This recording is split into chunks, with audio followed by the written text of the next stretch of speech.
Да зборуваме за важните општествени прашања, за кои другите молчат, да дебатираме со аргументи, да ги анализираме актуелните теми, да ги стакнеме позитивните примери дома, да ги промовираме нашинците во светот со кои треба да се гордееме.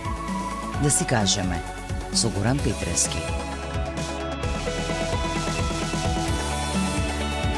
Утрово да си кажеме за најмалите, за нашата иднина, за децата. Гостина е психологот Маја Цветановска. Добро утро, добро дојдовте во студиото на Телма. Добро утро, добро ве најдов. Ке зборуваме за децата, за предизвиците со кои се соочуваат децата во Македонија и не само децата од редовното образование, туку и децата со попреченост. Меѓутоа, на почетокот би почнал со една парафраза на еден од нашите најголеми умови, легендарниот Горан Стефановски, во едно интервју прашан каков родител е, одговори нешто во стилот: се обидувам да ги заштитам моите деца од фрустрациите на моето детство. Меѓутоа па си велам од кај да знам ја кои се фрустрациите на овие деца денес, бидејќи живееме во едно ново време. Точно. И ова само како повод да ве прашам, вие како психолог со долга пракса во раниот детски развој, работите со деца секојдневно, кои се главните предизвици или еве да не употребам потежок збор, фрустрации со кои се соочува денешната младина, децата, најмалите? Така, ви благодарам за овој прекрасен вовед. Значи, тоа што Горан го кажал е навистина одлично сумирање на таа динамика што се случува во семејствата, во образовниот систем. Значи, ние како возрастни си ги носиме нашите трауми, нашите искуства, им го даваме на децата тоа што ние сме го имале како наше искуство, а не е секогаш тоа најдобро. Предизвик е да се биде отворен како возрастен човек, да се работи на себе, за да може да им се даде најдоброто на децата, да им се даде поддршката што им е потребна. Ако ве замолам за поконкретен одговор, имајќи предвид дека живееме во едно стресно време, турбулентен период, впрочем, можеби никогаш не било здодевно, барем за оваа генерација сегашна актуелна, меѓутоа навистина исклучително предизвикувачки да се постигне и да се биде смирен во ова денешно време. Живееме во свет полн со омраза, насилство, се води војна. Така. Веројатно тоа ги допира и децата. Апсолутно. Сите не допира. Дискриминација, лошотија во големи дози. Како тоа влијае на најмалите? Значи не допира сите. Децата најмногу ги допира преку искуствата со нивните значајни возрастни, тоа се родителите и наставниците пред се. Она што можам да го кажам од научен аспект, значи ние имаме искуство од 20 години, точно, минатата година славевме јубилеј, за учество во една меѓународна лонгитудинална научна студија за здравјето на децата на училишна возраст.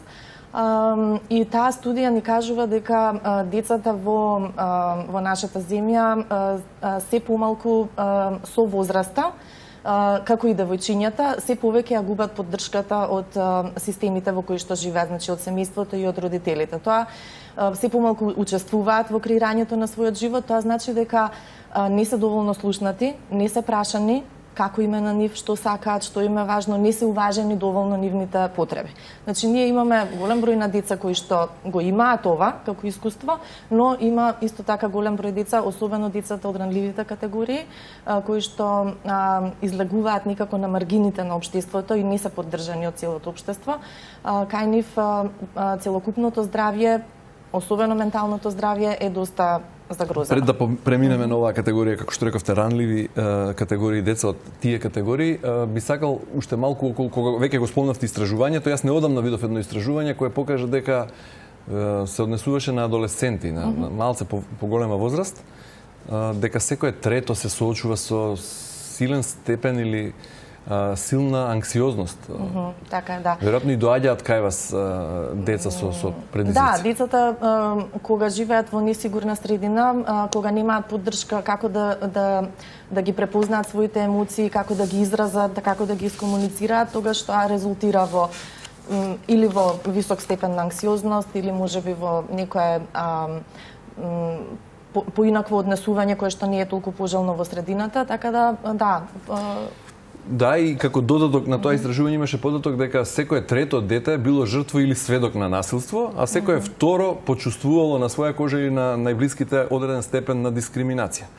И сега кога живееме во едно такво нехумано и недокрај цивилизирано општество, можеме само да претпоставиме како име не само на овие деца од редовното образование, туку на децата со попреченост, кои не можат да се вклучат во тие процеси на редовно образование и на нивните семејства.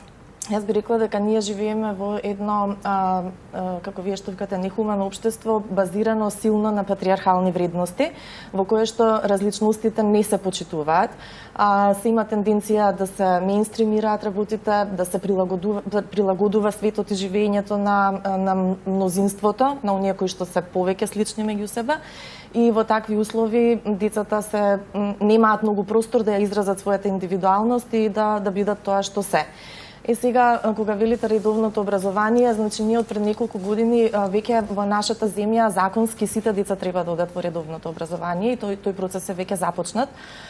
Специјалните училишта се трансформираат во ресурсни центри кои што треба да им ја овозможат на децата и на родителите дополнителната поддршка која што не можат секогаш нели целосно да ја добијат во редовното образование. Меѓутоа специјални училишта како што имаше во минатото повеќе нема, бидејќи децата, местото на децата Тука морам да ве прекинам, нема согласно законот. Меѓутоа во пракса за жал работите се далеку од ова што го зборувате. Точно, работите се во процес и мислам дека ќе не треба уште многу време, уште многу работење пред се на личната свесност и справувањето со стереотипите и предрасудите, бидејќи тие стигмата е најголемата пречка за вклучување во општеството во активниот живот на сите деца. И токму поради тоа, како ваш мал придонес на проектот ПРКОС, издадовте, промовиравте една брошура, видеоспот. Ако е подготвен и ќе ги замолам колегите од режија да го видим, иако трае малку подолго, ги замолувам и гледачите за трпение, а потоа ќе продолжиме со разговорот, бидејќи станува збор за 10 совети за учтиво однесување со децата со попреченост. Да видиме како ние возрастните, па и децата треба да се однесуваат кога се во друштво, во присуство на деца со попреченост. 10 совети за учтиво однесување со деца со попреченост. Премни ли сме, дечки? Јас сум. И јас. Ајде да почнеме, имаме многу работа денес. Здраво, јас сум Јане. Здраво, јас сум Ева. А ти? Што јас? Ќе ни се представиш ли? Океј, јас сум Бистра и јас сум нараторот. Сега да почнеме. Знаете ли дека во нашата Македонија има околу 250.000 деца и возрастни со некаков вид попреченост? Мислам дека ќе се согласиме дека тоа се многу луѓе. Тоа значи дека е голема веројатноста да имате член од вашето семејство со некоја попреченост, да имате пријател со попреченост или слично. Можеби да сретнете лице со попреченост денес или утре. Затоа е важно да сватиме дека луѓето со попреченост не се разликуваат од мене или тебе. И малите деца, и младите, и возрастните. Сите можат да научат како да постапуваат и да се однесуваат со другите. Точно. Не е многу тешко да ќе запознаеме луѓето во нашата околина. Здраво. Здраво.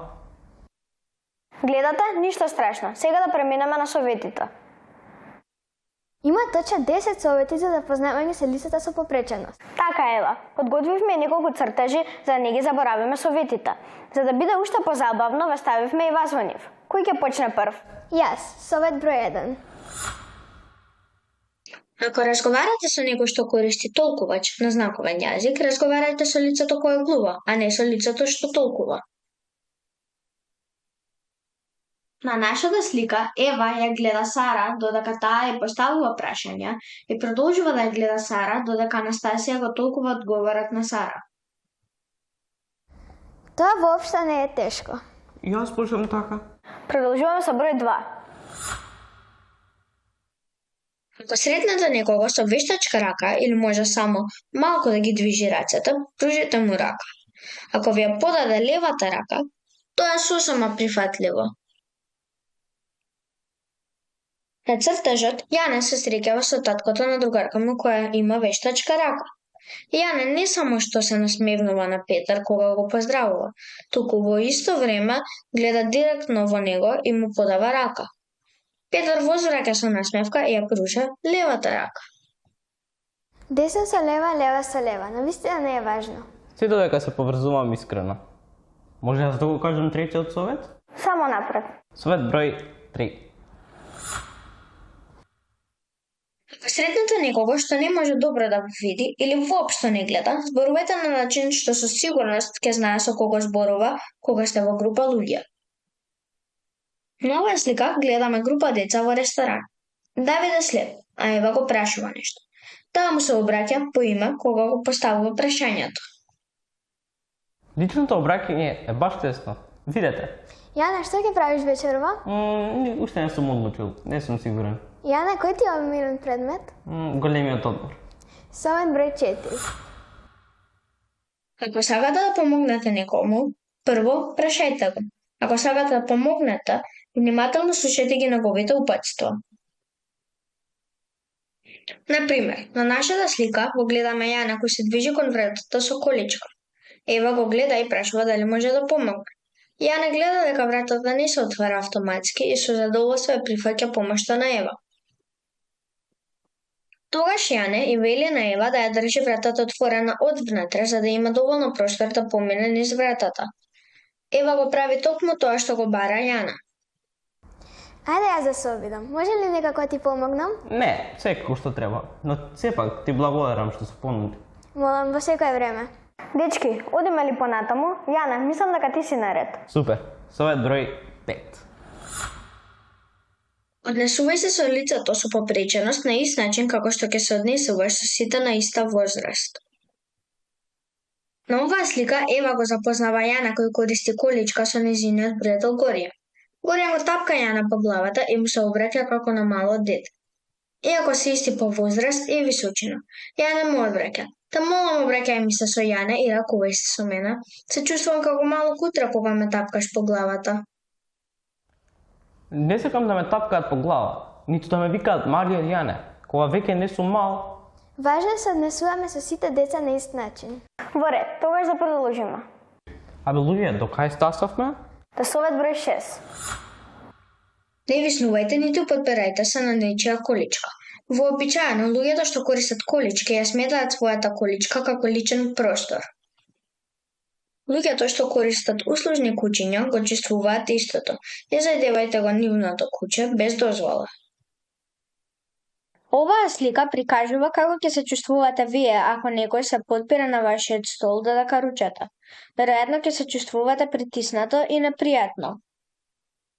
На оваа слика ја гледаме Теа, која е слепа, како оди низ оваа прометна уличка со помош на нејзиното куќе водич. Јана ја поздравува Теа и ја прашува дали може да го погали куќето. Колку е убаво ова кутра? Совет број 7.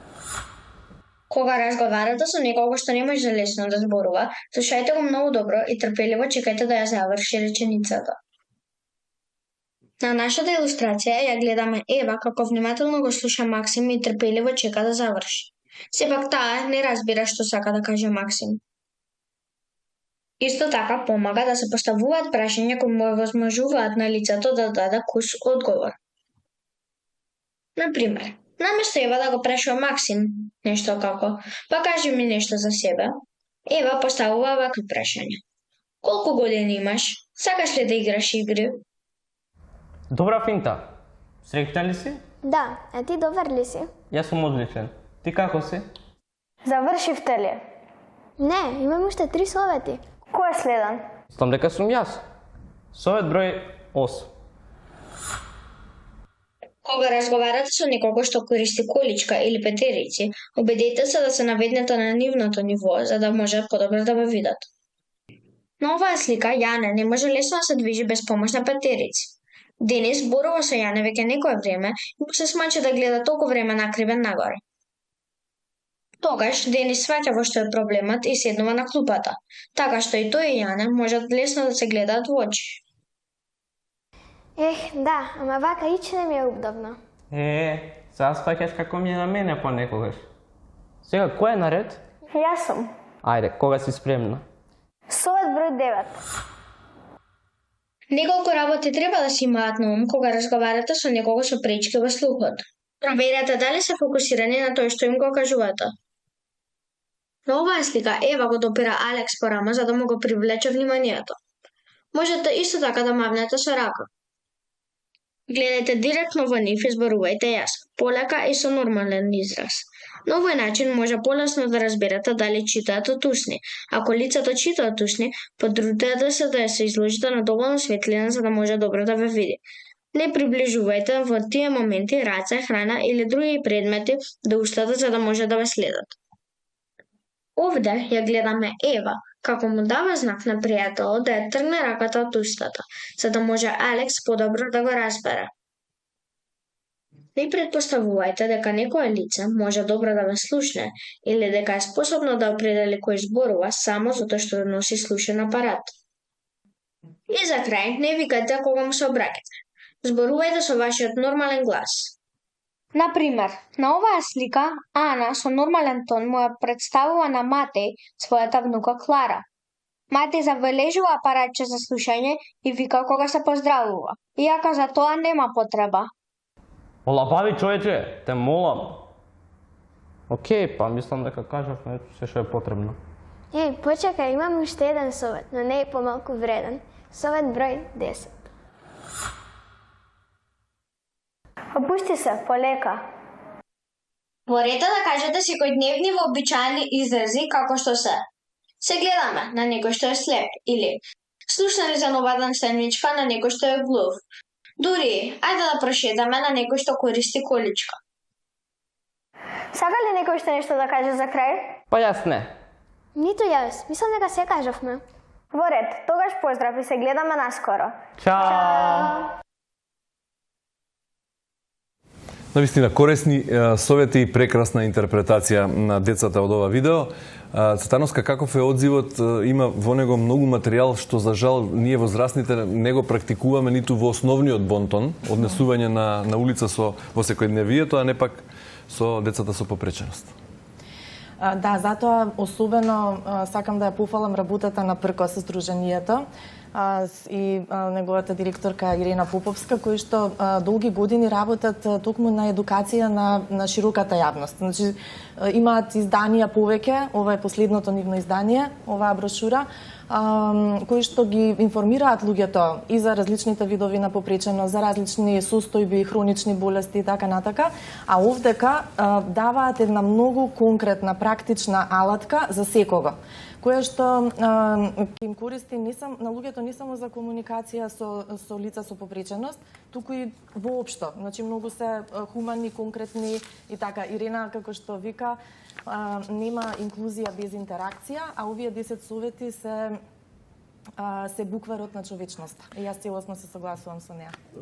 Така, и јас подпишувам буквар на човечноста. Меѓутоа, зошто ова во една држава која тежне е да стане дел од современиот и од нормално развиениот свет, дозволува или овозможува тоа да биде само пуштено на проекти како ПРКОС секоја чест на тие индивидуалци кои се борат и прават се што е во нивна моќ за да им помогнат на лицата со попреченост. Меѓутоа, 3 децении независност Македонија ја градиме како држава. Како успеа и ова проблематика лицата со попреченост, слушнавме во видеото, меѓу 10 и 15% во секоја земја лицата се со попреченост, и возрастни и деца. Како не затекна оваа ситуација? Ако ги упропастивме сите други сфери, зошто сме неподготвени и како треба да се однесуваме и како да ги прифатиме лицата со попреченост? Тие постоја и порано? Така е, секогаш. Значи, инклузијата е прашање што ги задира сите во општеството. Тоа е општествен процес и сите треба да се вклучат во овој процес. Овој проект, повторно сакам да го посочам како одличен пример и на соработка со бизнис секторот. Значи, тој е поддржан од НЛБ банка, од студиото за дизајн Кома. Значи, такви соработки се многу важни и воопшто треба да се случуваат многу повеќе. Но во право сте кога велите дека треба да и системски да се погледне тука, бидејќи тука е најголемата моќ и најголемата одговорност за да се менуваат работите во општеството, за сите да бидат вклучени и рамноправни, тоест да нема дискриминација. Ние во нашата земја го одиме тој пат повеќе години. и нашата држава, нашите институции и нели со поддршка главно од УНИЦЕФ и од други меѓународни организации. Меѓутоа, најголемата пречка според мене и според тоа што го кажуваат и податоците и така е стигмата која што постои кон овие луѓе. Тоа значи недоволното ниво на свесност кај оние што ја носат одговорноста. Тоа се луѓето во институциите, но и родителите и сите возрастни во државата, кои што се уште немаат баш расчистено со себе и немаат развиено свесноста и емпатијата за тоа дека секој на овој свет е рамноправен и има право да ги ужива сите нели права, сите можности кои што нели треба да ги имаме сите. Попреченоста, како што рековте, не е невообичаена, ја има многу во секоја земја, секаде на светот, и таа е дел од човековата разновидност.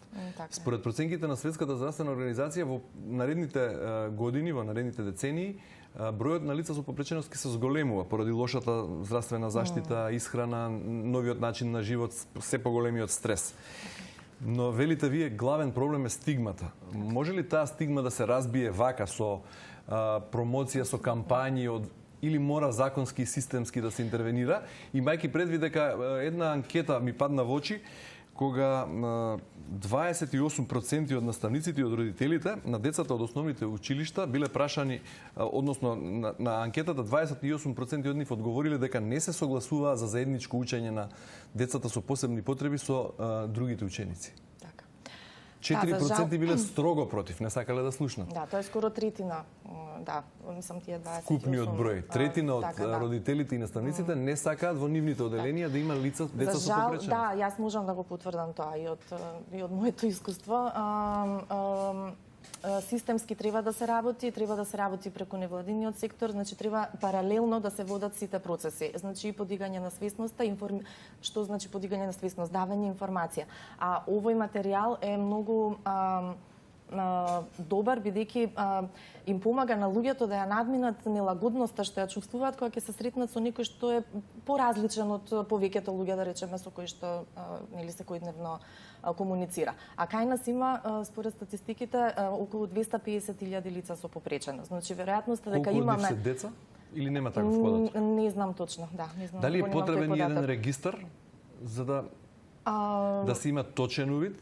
За да се тргне од таму, ако системски се зафаќа решавањето на еден проблем, веројатно треба да се има вистинска слика. Една држава треба да ги има статистиките. Нас ни фалат статистики за многу прашања, меѓу кои и за ова, но клучниот фокус е тука не толку евиденцијата или увидот, колку како да им се овозможат условите на тие луѓе да ги практикуваат своите права, за да не бидат дискриминирани. Значи, кога се невидливи во општеството, тогаш се оставени на сноѓање сами на себе, целиот товар е на семејството, и често пати тие не се ни вклучени во општествените процеси, почнувајќи од училиштето. А студијата што прииска ја спомнав пред малку, ХБСЦ студијата, ни дава наоди што се многу загрижувачки, а тоа е дека од таа студија истражувањето е правено на национален примерок од 5136 ученици на 11, 13 и 15 годишна возраст. Од тие деца 10% изјавиле дека се со некоја хронична болест или со попреченост, која што ги попречува да учествуваат активно во нивниот живот и во училиштето. Сега во оваа студија здравјето на децата се разгледува во контекстите во кои што живеат, како што кажав и преска. Па во тој аспект овие деца има статистички значајна разлика која што ukажува на тоа дека децата со попреченост или со долготрајни хронични болести имаат уште помала поддршка и од семејството, се чувствуваат уште помалку поддржани и од наставниците и од своите врсници. Нивната општа добросостојба, емоционалната добросостојба е доста загрозена, а стресот е на повисоко ниво споредено со нивните врсници кои што не пријавиле вакво нешто. Така да ние имаме сега и научни докази кои што треба и такако нашите креатори на политики да ги земат предвид и да вложат многу повеќе напори и средства и во подобрување на квалитетот на образованието, во информирањето на општата јавност, за да се намалат тие проценти на родители, па и не само родители, и професионалци има кои што кои што го делат тој став дека децата со попреченост треба да бидат во посебни училишта. Напротив, треба да се работи на едукацијата на сите и градење на капацитетите на сите, особено во образовниот сектор, градењето на капацитетите на стручните служби, на тимовите за инклузија, на наставниците, на менаџерите на училиштата, да ги обезбедат сите потребни услови овие деца да го добијат квалитетното образование. Може би ќе се повтора, меѓутоа секоја чест на сите на невладиниот сектор, на сите поединци, на сите професионалци како вас што се вклучени во разни проекти за да помогнат на овие лица со попреченост, особено на децата. Меѓутоа повторно кога ве прашувам за системско решавање на проблемот, како против оние стереотипи? Како да се намали тој процент од 1/3 од родителите и наставниците да сватат дека, како рековте, еднаквост, истоста и еднаквоста треба да се прави разлика. Не треба сите да бидеме исти, туку треба да се почитуваат разликите. Така, а правата треба да ги уживаат сите. Значи сите сме еднакви во поглед на потребите што ги имаме и на правата. Значи пак ќе кажам, тоа е преку едукација и преку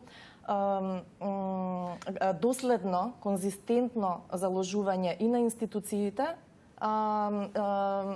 на работење на оваа проблематика. Значи, ние имаме донесено закони, имаме концепција за инклузивно образование, и имаме обуки за наставници. Меѓутоа, тој процес не е конзистентен. Значи, на тој процес му фали малце повеќе засилување, малце повеќе поддршка. Професионализмот во образованието е многу загрозен од политизацијата на образованието. Така да тие проблеми ги засегаат сите, а најмногу ги засегаат оние кои што се најранливи. Например, во Македонија, ако си девојче на 15 години и имаш попреченост, сериозно ти е потежок животот отколку на другите. Да.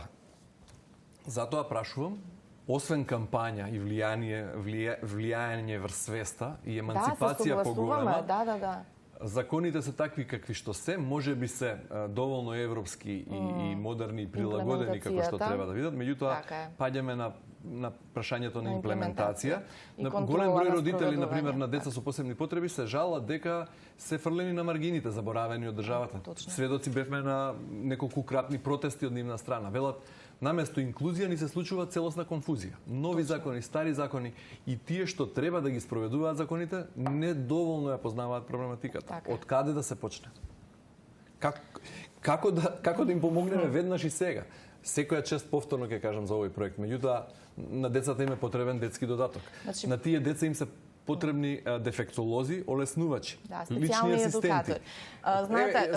Знаете ли колку дефектолози има во колку училишта? Или сега се мобилни, па треба да шетат до училиште? Да, мобилни се, немаме доволно капацитети. За специјални едукатори има, што се одговорни за одреден број на училишта во општината. Има асистенти за децата, веројатно и тоа е недоволно, иако се зголемува бројот на асистенти, меѓутоа кај нас потребно е да се смени визијата за тоа каде сакаме да бидеме, какво општество сакаме да бидеме. Дали се сите добре дојдени во ова општество. Например, во поразвиените земји немаат децата асистент, не им треба на децата асистент, му треба асистент на наставникот, бидејќи наставникот е тој што ја има одговорноста во училницата, секое дете да добие квалитетно образование. А сега кога има например во одделението 1, 2 или 3 деца за кои што е потребна поголема поддршка, тогаш на наставникот му треба поддршка за да може да ја реализира наставната единица и да ги постигне целите. И исто така потребна е дополнителна поддршка во училиштето. Кај нас постојат тие тимови за инклузија, меѓутоа повторно сметам дека не се со доволно изградени капацитети и не се доволно поддржани од институциите за да ги развиваат тие капацитети. Исто така треба да функционираат ресурсните центри кои што ќе обезбедуваат дополнителната поддршка за децата и за семејствата. Значи ние, како што неколку пати кажавте, сето тоа го имаме изрегулирано на хартија, го имаме во законите и во реалноста процесите се почнати. Но досега требаше да бидеме многу понапред отидени од она каде што сме сега. Не можеме да чекаме времето да ги донесе промените. Промените мора да ги носат одговорните луѓе во институциите. Во моментов ги немам бројките, бидејќи се обидов да најдам статистика, меѓутоа нема. детскиот додаток, односно додатокот специјален за децата со посебни потреби во таквите семејства изнесува 5200. Сума која што е веројатно недоволна. Голем број од родителите сами си плаќаат лични асистенти, тие специјални едукатори, дефектолози. Голем број семејства со деца со попреченост, едниот родител работи, а другиот мора да се откаже од професијата, да се Никогаш е самохран родител во прашање. Имаме ли, можеби вие имате сознание колку деца со посебна потреба немаат специјален асистент, па нивното семејство е задолжено не знам да ви кажам, само да се меѓутоа обезбеди. има многу, да, има многу такви семејства и повторно ќе речам, асистентот треба да биде на страната на наставникот, за да му помогне на наставникот заедно да ја креираат атмосферата во училницата, каде што секој дете ќе има можност да учествува. Веројатно предизвикот е голем, особено за вас, како што реков, професионалците кои сте вклучени во вакви проекти, бидејќи и оние кои треба тоа да го практикуваат и секојдневно да го работат, чест на исклучоците, меѓутоа голем број од наставниците не се подготвени, не се едуцирани, не знаат како да ги прифатат децата со попреченост и да работат со нив. Или немате таков впечаток? Да, како не. Значи, има секакви наставници. Значи, сум запознала прекрасни наставници кои што, например, не знаат од септември дали ќе имаат се уште работата. Тоа е голем проблем. Имаме наставници кои што никогаш не мечтаеле да бидат наставници, а имаат загарантирано работно место. Тоа е проблем. Така да, треба на образованието и инклузијата и рамноправното учество на сите во општеството треба да биде надпартиски интерес. Треба да биде национален интерес и сите да работиме во таа насока. И на крај, како подсетување уште еднаш за видеото кое го видовме, ве прашав каков е одзивот. Не знам, повеќе од еден месец е ставено на YouTube, не видов колку прегледи има. Да, не проверив ни јас. Дали е актуелно, дали има одзив од семејствата, барем кои имаат деца со попреченост и какви се нивните реакции? Значи, од моите пријатели, од луѓе од некој поширок круг што ја добивам информацијата, сите се преблагодарни за оваа брошура, за ова видео, бидејќи навистина многу кажуваат, леле, стварно не знаев како треба во некоја ситуација, ова стварно ми кажува како. И јас признавам, не знаев. Така, да. Така да, вакви продукти кои што се многу конкретни и даваат вештина некоја, се многу потребни. Во план е ова да се дистрибуира во училиштата од септември, значи оваа брошура, постерите, и се надеваме дека ќе повлијае некако, бидејќи имаат практична алатка во раце веќе. Ќе биде капка во морето на еманципација. Така, да. И пред се ова е наменето и за возрастните, за децата, но и за возрастните, бидејќи децата кога ќе го видат својот родител или кога ќе го видат својот наставник како подеднакво се залага за секое дете, и за тоа што е во количка, и за тоа што не гледа добро или не слуша добро, децата автоматски го примаат по модел, практично учат и го преземаат тоа однесување, тој став. А кога ја чувствуваат несигурноста или стигматизацијата која што доаѓа од страна на нивен родител или наставник, тогаш тие викаат, да, вака треба. Значи, ние сме различни и тоа... И ако малку барем придонесеме за подобрување на состојбата, тоа е доволен поттик да продолжите натаму. Ние како медиум ве охрабруваме да продолжите натаму и ви стоиме на располагање за промоција на секоја кампања за која ќе застанете. Така, вие имате клучна улога тука во едукацијата на јавноста и навистина е одлично ова што го правите и јас се надевам на идна соработка. Така е. Светановска, ви благодарам за гостувањето во утринската на Телма. Ви благодарам јас. Почитувани, останете со нас, продолжуваме со редовните содржини во студиото, е веќе кате, одиме на лице место, а потоа се собираме сите во студиото.